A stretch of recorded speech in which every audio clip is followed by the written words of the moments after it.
Earth, birthplace of the human race. And on this very spot was called Mount Olympus, from where the strongest people known to man were to ever live. I'll name a couple of them. Ares, the god of war and chaos. Poseidon, the god of the sea. Kratos, the ghost of Sparta. And now their chief and deity was Zeus, the god of lightning, always carrying around a thunderbolt just to show them who's boss. He's the one who sits upon the throne of Olympus. But there was only one creature who was stronger than Zeus himself. A creature born under a full moon, surrounded by other creatures just like him. And after he was grown, he gained all of their power. And then he went on to become the most dangerous and most fearless god of them all. And you might want to know who this is. It was the King Lycan. A creature with the abilities of both man and beast. A creature that can also shapeshift anytime, anywhere. He was also a god of leadership, which led his pack to the most dangerous battles known to man. And among that, he was also a god of war, battling vampires, dragons, and other beasts from beyond. He also became Zeus's royal warrior, fighting alongside him.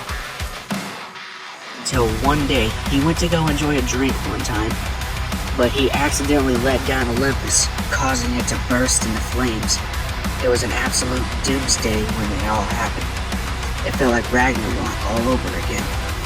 But when the water extinguished the fires, everything went back to normal. But here's when things got really crazy though. Zeus saw that the werewolf was undependable and that he should be banished.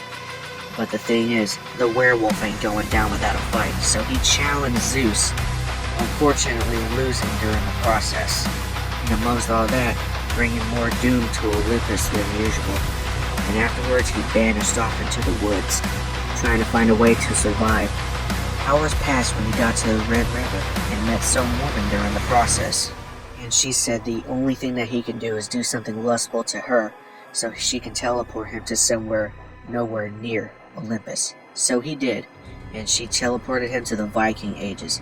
And the thing is, he needs a host to survive, so he got a hold of one of the strongest Vikings, and then yet became the first werewolf Viking, who went to many battles on both land and sea, but in the sea, much more dangerous. He even went underwater, where he fought sea dragons, three-headed sea dragons, you name it. After the sea, he moved on to the volcano region, where he fought many ghouls and goblins, even a fire-breathing wolf. But afterwards, he even moved on to the north, where he fought the deadliest wolf of them all, Fenrir. I mean, look at this thing. This thing is just absolutely insane. But here's where things got crazier. 1,000 years later, the King Lycan survived throughout both the cities, the woods, even more cities from beyond.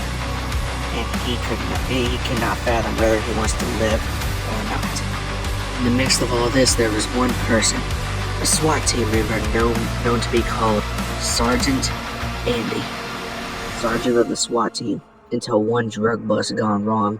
He accidentally shot and killed one of his own officers, and the police academy forced him to retire. So after that, he was no longer a SWAT team member. And the King Lycan heard about this cop all over this so-called social media and thought that he was the perfect host to capture. For one, they made the same mistake, and two, the werewolf thought that they should become one. 1 week later, the cop heard about a rabid dog, and he even got bit on the wrist, and better yet, he even became the beast all over again. After all that, he ended up going away to join the military, and became the most deadliest weapon that the military ever had. Then he met up with both a Doomslayer and Assassin, and later on they became teammates, and then they became best friends. He turned them into werewolves too. So the real question is, what's next for the Skull Wolf Slayer?